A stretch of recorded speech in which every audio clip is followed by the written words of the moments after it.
Hi ಎಲ್ರಿಗೂ ನಮಸ್ಕಾರ, welcome back to my YouTube channel. ನಾನು ಇವತ್ತು ಮಾಡ್ತಾಯಿದ್ದೀನಿ ಮನೇಲಿ ಕಾಲು ಸೂಪಾಗೆ ಕಾಲು ಸಾಂಬಾರು ಎರಡೂ ಕೂಡ ಮಾಡ್ತಾಯಿದ್ದೀನಿ. ತುಂಬ ಸಿಂಪಲಾಗಿ ಮಾಡ್ತೀನಿ, ಈಸಿಯಾಗಿ ಮಾಡ್ಬೋದು, ಅದು ಕಡಿಮೆ ಟೈಮಲ್ಲಿ ಅಂತಲೇ ಹೇಳ್ಬೋದು.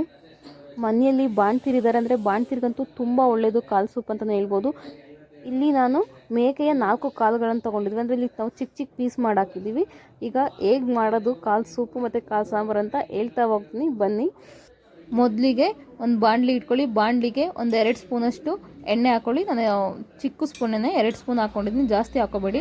ಆಮೇಲೆ 2 ಸ್ಪೂನಷ್ಟು ಧನಿಯಾ ಹಾಕ್ಕೊಳ್ಳಿ. ಧನಿಯಾ ಕಾಳು ಅಂದರೆ ಧನಿಯಾ ಪುಡಿ ಕೂಡ ಹಾಕೋಬೋದು ನೀವು, ಧನಿಯಾ ಇಲ್ದವರು. ಧನಿಯಾ ಪುಡಿ ನೀವು ಕೊನೆಗೆ ಹಾಕ್ಕೊಳ್ಳಿ, ಇದ್ರೊಳಗಡೆ ಹಾಕ್ಕೊಂಡು. ನಾನು ಧನಿಯಾ ಪೌಡರ್ನ ಹಾಕೊಳ್ತಿಲ್ಲ, ಬರೀ ಧನಿಯಾ ಕಾಳು ಹಾಕ್ಕೊಳ್ತೀನಿ. ಆಮೇಲೆ ಅರ್ಧ ಚಮಚದಷ್ಟು ಜೀರಿಗೆ ಹಾಕ್ಕೊಳ್ಳಿ. ಅದೇ ರೀತಿ ಅರ್ಧ ಚಮಚದಷ್ಟು ಮೆಣಸು ಕೂಡ ಹಾಕ್ಕೊಳ್ಳಿ. ಜೀರಿಗೆ ಮತ್ತು ಮೆಣಸು ಇವೆರಡೇ ಜಾಸ್ತಿ ಟೇಸ್ಟ್ ಕೊಡೋದು ಸೂಪ್ಗೆ. ಅವೆರಡೂ ನೀಟಾಗಿ ಚೆನ್ನಾಗಿ ಫ್ರೈ ಮಾಡ್ಕೊಳ್ಳಿ. ಫ್ರೈ ಮಾಡ್ಕೊಂಡಾದಮೇಲೆ ಸ್ವಲ್ಪ ಜೀರಿಗೆ ಎಲ್ಲ ಸಿಡಿಯೋಕ್ಕೆ ಸ್ಟಾರ್ಟ್ ಆಗುತ್ತಲ್ಲ, ಸೊ ಸಿಡಿಯೋಕ್ಕೆ ಸ್ಟಾರ್ಟ್ ಆದಮೇಲೆ ಅದನ್ನ ಒಂದು ಸಪ್ರೇಟ್ ಬಟ್ಲಿಗೆ ಎತ್ತಿಕ್ಕೊಬಿಡಿ. ಈ ಜೀರಿಗೆ ಧನಿಯಾ ಮೆಣಸೆಲ್ಲ ಸಪ್ರೇಟ್ ಎತ್ತಿಕೊಂಡಾದ್ಮೇಲೆ ಅದೇ ಬಾಣಲಿಗೆ ಮತ್ತೆ ಒಂದು 2 ಸ್ಪೂನ್ ಎಣ್ಣೆ ಹಾಕ್ಕೊಳ್ಳಿ. ಎಣ್ಣೆ ಹಾಕ್ಕೊಂಡ್ಮೇಲೆ ಅದಕ್ಕೆ ಒಂದು 2 ದಪ್ಪು ಈರುಳ್ಳಿ ಕಟ್ ಮಾಡ್ಕೊಳ್ಳಿ. ಕಟ್ ಮಾಡಿಕೊಂಡು ಒಂದು 2 ಈರುಳ್ಳಿನ ಹಚ್ಕೊಂಡು ಈ ಎಣ್ಣೆ ಒಳಗಡೆ ಹಾಕ್ಕೊಳ್ಳಿ. ಸ್ವಲ್ಪ ಫ್ರೈ ಮಾಡ್ಕೊಳ್ಳಿ. ಸ್ವಲ್ಪ ಫ್ರೈ ಆಗ್ತಿದ್ದಾಗೇ ಅದಕ್ಕೆ ಸ್ವಲ್ಪ 1.5 ಟೊಮೊಟೊ, ಅಂದರೆ ದಪ್ಪದು 1.5 ಟೊಮೊಟೊ ಹಾಕ್ಕೊಳ್ಳಿ. ಟೊಮೊಟೊ ಕೂಡ ಜೊತೆಗೆ ಫ್ರೈ ಮಾಡ್ಕೊಳ್ಳಿ. ಅದು ಫ್ರೈ ಆಗ್ತಿದ್ದಾಗೇ, ಫ್ರೈ ಆಗಿದೆ ನೋಡಿ, ಈ ಥರ ಬಂದಾದಮೇಲೆ ಅದಕ್ಕೆ ಸ್ವಲ್ಪ ಬೆಳ್ಳುಳ್ಳಿ, 1-2 ಶುಂಠಿ, ಒಂದೇ ಒಂದು ಚಕ್ಕೆ, ಒಂದೇ ಒಂದು ಲವಂಗ ಚಿಕ್ಕದು ತಗೊಳ್ಳಿ, ಜಾಸ್ತಿ ಹಾಕೋಬಿಡಿ ಚಕ್ಕೆ ಲವಂಗ ಎಲ್ಲ. ಇದಕ್ಕೆ ಒಂದು ಪೀಸ್ ಅಷ್ಟು ಇರಲಿ, ಅಷ್ಟು ಸಾಕು. ಈಗ ಚೆನ್ನಾಗಿ ಇದನ್ನು ಕೂಡ ಫ್ರೈ ಮಾಡ್ಕೊಳ್ಳಿ. ಫ್ರೈ ಮಾಡ್ಕೊಂಡ್ಮೇಲೆ ನಿಮ್ಗೆ ಎಷ್ಟು ಬೇಕೋ ಖಾರ ನೋಡ್ಕೊಳ್ಳಿ. ಈಗ ಕೊನೆಗೂ ಕೂಡ ಖಾರದ ಪುಡಿ ಹಾಕೋಬೋದು. ಈಗ ಒಂದು 3 ಮೆಣಸಿನ್ಕಾಯಿ, 4 ಮೆಣಸಿನ್ಕಾಯಿ ಹಾಕ್ಕೊಳ್ಳಿ.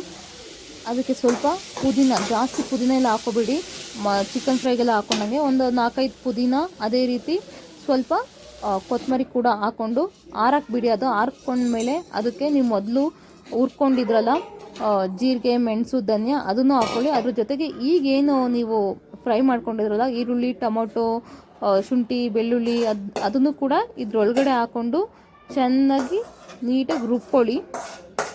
ನೀವು ರುಬ್ಕೊಂಡ್ಮೇಲೆ ಅದ್ರ ಸ್ಮೆಲ್ ನೋಡಬೇಕು, ಆ ಸ್ಮೆಲ್ಗೆ ಕಳೆದೋಗ್ತೀರಾ, ಆ ರೇಂಜಲ್ಲಿ ಇರುತ್ತೆ ಅದ್ರ ಸ್ಮೆಲ್ಲು. ಅಲ್ಲೇ ಆಲ್ರೆಡಿ ಒಳ್ಳೆ ಸೂಪಿನ ಸ್ಮೆಲ್ ಬರ್ತಾ ಇರುತ್ತೆ. ನೋಡ್ತಾ ಇರ್ಬೋದು ನೀವು ಇಲ್ಲಿ ಯಾವ ಥರ ಕಲರ್ ಇದೆ ಅಂತ. ಈಗ ಒಂದು ಕುಕ್ಕರ್ ತೊಗೊಳ್ಳಿ. ಕುಕ್ಕರ್ ಆದ್ರೂ ತೊಗೊಳ್ಳಿ, ಇಲ್ಲ ಪಾತ್ರೆಯಲ್ಲಿ ಮಾಡ್ಕೊಳ್ತೀವಿ ಅಂದರೆ ಪಾತ್ರೆಯಲ್ಲೇ ತೊಗೊಳ್ಳಿ. ಪಾತ್ರೆ ಅಂದರೆ ತುಂಬ ಹೊತ್ತು ಹಿಡಿಯುತ್ತೆ ಕಾಲೆಲ್ಲ ಬೇಯೋದಕ್ಕೆ. ಸೊ ಒಂದು ಕುಕ್ಕರ್ ತೊಗೊಳ್ಳಿ. ಕುಕ್ಕರ್ಗೆ ನೀವು ಒಂದೇ ಒಂದು ಸ್ಪೂನ್ ಹಾಕ್ಕೊಳ್ಳಿ. ನಾನು ಇಲ್ಲಿ ಒಂದೇ ಒಂದು ಸ್ಪೂನ್ ಹಾಕ್ಕೊಂಡೆ, ಏಕೆಂದರೆ ಕೊಬ್ಬು ಇದೆ ಇಲ್ಲಿ ಕೊಬ್ಬಿದೆ.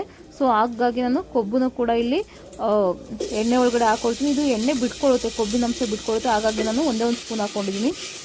ಈಗ ಕೊಬ್ಬೆಲ್ಲ ಕರೆದಾದ್ಮೇಲೆ ಈಗ ಏನು ಕಾಲು ತೊಗೊಂಡು ಬಂದಿದ್ದೀವಲ್ಲ ಆ ಕಾಲೆಲ್ಲ ಹಾಕ್ಕೊಂಡು ಅದನ್ನು ಕೂಡ ಎಣ್ಣೆಯಲ್ಲಿ ಒಂದು ಸ್ವಲ್ಪ ಹೊತ್ತು ಫ್ರೈ ಮಾಡ್ಕೊಳ್ಳಿ.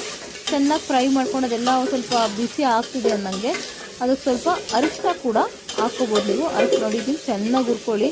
ಚೆನ್ನಾಗಿ ಅದು ಹೊಗೆ ಬರ್ತಾ ಇರಬೇಕು, ಅದೆಲ್ಲ ಸುತ್ತಿರೋ ಥರ ಆಗ್ತಿರ್ಬೇಕು. ನೀವು ಚೆನ್ನಾಗಿ ಫ್ರೈ ಮಾಡ್ಕೊಳ್ಳಿ. ನೋಡಿ ಸ್ವಲ್ಪ ಹೊಗೆ ಬರೋ ಥರ ಆಗ್ತಿದೆ. ಈಗ ಸ್ವಲ್ಪ ಅದಕ್ಕೆ ಅರಿಶಿನ ಹಾಕ್ಕೊಳ್ಳಿ, ಒಂದು 1/4 ಚಮಚದಷ್ಟು ಹಾಕ್ಕೊಳ್ಳಿ. ಜಾಸ್ತಿ ಅರಿಶಿನ ಕೂಡ ಹಾಕ್ಕೊಳಕ್ಕೆ ಹೋಗಬೇಡಿ. ನೀವು ಇದೇ ಟೈಮಲ್ಲಿ ನೀವೇನಾರು ಧನಿಯಾ ಕಾಳು ಹುರ್ಕೊಂಡಿಲ್ಲ ಅಂದರೆ ನೀವು ಧನಿಯಾ ಪೌಡರು, ಸ್ವಲ್ಪ ಚಿಲ್ಲಿ ಪೌಡರೆಲ್ಲ ಇವಾಗಲೇ ಹಾಕ್ಕೊಂಡು ಮಿಕ್ಸ್ ಮಾಡ್ಕೋಬೋದು. ನಾನು ಧನಿಯಾ ಕಾಳು ಹಾಕ್ಕೊಂಡಿರೋ ಕಾರಣ ನಾನು ಇಲ್ಲಿ ಧನಿಯಾ ಪೌಡ್ರನ್ನ ಯೂಸ್ ಮಾಡ್ತಾಯಿಲ್ಲ. ಅದಾದಮೇಲೆ ಸ್ವಲ್ಪ ಎಲ್ಲ ಹುರ್ಕೊಂಡ್ಮೇಲೆ ಅರಿಶಿನ ಹಾಕ್ಕೊಂಡು ಈಗ ನೀವೇನು ಮಸಾಲೆ ತೊಗೊಂಡಿದ್ದೀರಲ್ಲ, ಮಸಾಲೆ ರುಬ್ಕೊಂಡಿದ್ರಲ್ಲ, ಆ ಮಸಾಲೆನ ಈಗ ಹಾಕ್ಕೋಬೋದು. ಜಾಸ್ತಿ ನೀರು ಹಾಕೊಳ್ಳೋಂಗಿದ್ರೆ ಜಾಸ್ತಿ ಸೂಪ್ ಬೇಕಂದರೆ ಜಾಸ್ತಿ ಹಾಕ್ಕೊಳ್ಳಿ. ನೀವು ಗಟ್ಟಿಗಂತೂ ಮಾಡ್ಕೊಳಕ್ಕೆ ಹೋಗ್ಬಿಡಿ, ಇದು ಸೂಪ್ ಆಗಿರೋ ಕಾರಣ ತೆಳ್ಳಗೆ ಇರಬೇಕು.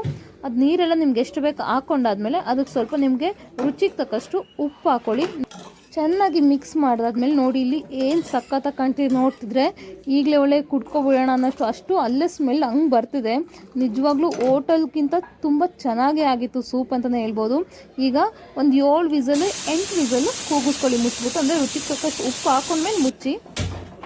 ಜಾಸ್ತಿ ಎಲ್ಲ ಗಟ್ಟಿಗೆ ಮಾಡ್ಕೊಳಕ್ಕೆ ಹೋಗ್ಬಿಡಿ, ಸೂಪ್ ಆಗಿರೋ ಕಾರಣ ಸೂಪ್ ಯಾವ ರೇಂಜಲ್ಲಿ ಇರುತ್ತೋ ಆ ಥರ ತೆಳ್ಳಗೆ ಮಾಡ್ಕೊಳ್ಳಿ, ತುಂಬ ಚೆನ್ನಾಗಿರುತ್ತೆ. ನಾನು ಈ ಕಡೆ ಏನು ಮಾಡ್ತಾಯಿದ್ದೀನಿ ಅಂದರೆ ಸಾಂಬಾರು ಕೂಡ ಕಾಲು ಸಾರು ಕೂಡ ಮಾಡ್ತಾಯಿದ್ದೀನಿ. ಅದಕ್ಕೋಸ್ಕರ ಇಲ್ಲಿ 1-2 ಸ್ಪೂನ್ ಅದೇ ಬಂಡಿಗೆ 1-2 ಸ್ಪೂನ್ ಎಣ್ಣೆ ಹಾಕ್ಕೊಂಡು ಈಗ ಈರುಳ್ಳಿ ಹಾಕ್ಕೊಂಡಿದ್ದೀನಿ. ಈರುಳ್ಳಿ ಹಾಕ್ಕೊಂಡ್ಮೇಲೆ ಅದಕ್ಕೆ ಶುಂಠಿ ಬೆಳ್ಳುಳ್ಳಿ ಕೂಡ ಹಾಕ್ಕೊಳ್ತಿದ್ದೀನಿ.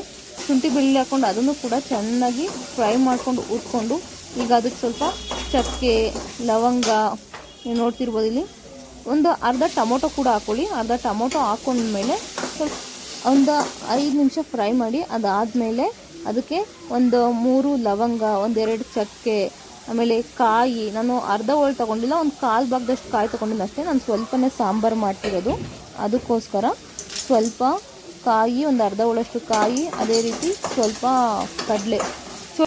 ಕಡಲೆ ಹಾಕ್ಕೊಂಡು ಅದನ್ನು ಕೂಡ ಚೆನ್ನಾಗಿ ಫ್ರೈ ಮಾಡಿಕೊಂಡು ಸ್ವಲ್ಪ ಕೊನೆಗೆ ಕೊತ್ತಂಬರಿ ಹಾಕ್ಕೊಂಡು ಹುರ್ಕೊಳ್ಳಿ. ಅಂದರೆ ಕೊತ್ತಂಬರಿಯನ್ನು ಹಂಗೆ ಹಾಕ್ಕೊಂಡು ಮಿಕ್ಸಿ ಜಾರ್ಗೆ ಹಂಗೆ ರುಬ್ಕೊಳ್ಬೇಕಾದ್ರೂ ಹಾಕ್ಕೋಬೋದು. ನಾನು ಸುಮ್ಮನೆ ಜಸ್ಟ್ ಫ್ರೈ ಮಾಡ್ತೀನಿ. ನಾನು ಏನಕ್ಕೆ ಇಲ್ಲಿ ಎಣ್ಣೆಗೆ ಹಾಕ್ಕೊಂಡು ಹುರ್ಕೊಳ್ತಿದ್ದೀನಿ ಅಂದರೆ, ನೀವು ಹುರ್ಕೊಂಡು ಮಾಡೋ ಮಟನ್ ಸಾರು ಇರ್ಬೋದು, ಚಿಕನ್ ಸಾಂಬಾರು ಇರ್ಬೋದು, ನಿಜವಾಗ್ಲೂ ಟೇಸ್ಟು ಬೇರೆ ಲೆವೆಲಲ್ಲೇ ಇರುತ್ತೆ. ನೋಡಿ, ನಾನೀಗ ಅದನ್ನು ರುಬ್ಕೊಂಡಿರೋಕ್ಕೆ 2 ಸಾಂಬಾರು ಪೌಡರ್ ಹಾಕ್ಕೊಳ್ತಿದ್ದೀನಿ. ನಾವು ಊರಲ್ಲಿ ಮಾಡಿಸ್ಕೊಡ್ತಾರೆ ನಮ್ಮ ಅತ್ತೆಯವರು, ಸೊ ಆ ಸಾಂಬಾರು ಪೌಡರ್ ಹಾಕ್ಕೊಂಡಿದ್ದೀನಿ. ನಿಮ್ಮ ಹತ್ರ ಏನಾರ ಸಾಂಬಾರು ಪೌಡರ್ ಇಲ್ಲ ಅಂದರೆ ನೀವು ಅಲ್ಲಿ ಹುರ್ಕೊಳ್ಬೇಕಾದ್ರೇ ಒಂದು 2 ಸ್ಪೂನಷ್ಟು ಧನಿಯಾ, ಬ್ಯಾಡಗಿ ಮೆಣಸಿನ್ಕಾಯಿ, 1-2 ಖಾರದ ಮೆಣಸಿನ್ಕಾಯಿ ಇಲ್ಲ ಗುಂಟೂರು ಮೆಣಸಿನ್ಕಾಯಿ ಹಾಕ್ಕೊಂಡು ಚೆನ್ನಾಗಿ ಹುರ್ಕೊಂಡು ಅದಕ್ಕೆ ಕಾಯಿ, ಚಕ್ಕೆ, ಲವಂಗ, ನಾನೀಗೇನು ಹಾಕ್ಕೊಂಡಿದ್ನಲ್ಲ ಈರುಳ್ಳಿ, ಶುಂಠಿ ಬೆಳ್ಳುಳ್ಳಿ ಅವೆಲ್ಲ ಹಾಕ್ಕೊಂಡು ಅಲ್ಲೇ ರುಬ್ಕೋಬೋದು. ಅದು ಕೂಡ ಅಲ್ಲೇ ಮಸಾಲೆ ಆಗೋಗುತ್ತೆ. ನೀವು ಸಾಂಬಾರು ಪೌಡರ್ ಹಾಕ್ಕೊಳ್ಳೋ ಅವಶ್ಯಕತೆಯೇ ಇರೋದಿಲ್ಲ. ಸೊ ನಾನು ಸಾಂಬಾರು ಪೌಡರ್ ಇದ್ದ ತಕ್ಷಣ ಇರೋ ಕಾರಣ ನಾನು ಅದನ್ನೆಲ್ಲ ಯೂಸ್ ಮಾಡಿಲ್ಲ. ನೋಡಿ, ಈ ಕಡೆ ಇಲ್ಲಿ ಕಾಲು ಸೂಪ್ ಕೂಡ ರೆಡಿ ಆಯಿತು. ನೋಡ್ತಾ ಇರ್ಬೋದು ಏನು ಸಕ್ಕತ್ತಾಗಿದೆ. ಕಾಲು ಕೂಡ ತುಂಬ ಚೆನ್ನಾಗಿ ಬೆಂದಿದ್ದಾವೆ. ಈಗ ನಾನೀಗ ಸಾಂಬಾರು ಕೂಡ ಮಾಡ್ಕೊಳ್ತಾ ಇದ್ದೀನಿ. ಈಗ ಆ ಕಡೆ ಸಾಂಬಾರು ಕೂಡ ಇಟ್ಕೊಳ್ತೀನಿ.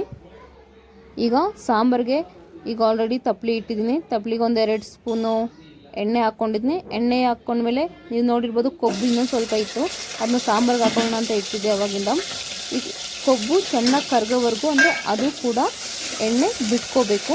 ಎಣ್ಣೆ ಬಿಟ್ಕೊಳ್ಳೋವರೆಗೂ ಚೆನ್ನಾಗಿ ಅದನ್ನು ಬೇಯಿಸಬೇಕು. ಬೇಯಿಸಾದ್ಮೇಲೆ ನೀವೇನು ರುಬ್ಕೊಂಡಿರ್ತೀರಲ್ಲ ಆ ಮಸಾಲೆನ ಹಾಕ್ಕೊಂಡು ನಿಮ್ಗೆ ಎಷ್ಟು ಬೇಕು ಸಾಂಬಾರಿಗೆ ಅಷ್ಟು ನೀರು ಹಾಕ್ಕೊಂಡು, ಇದು ಗಟ್ಟಿನೇ ಇರಬೇಕು. ಇದು ಸೂಪೆಲ್ಲ ಮಾಡೋಕ್ಕೆ ಹೋಗಬೇಡಿ, ಇದು ಗಟ್ಟಿನೇ ಇರಲಿ ಸ್ವಲ್ಪ.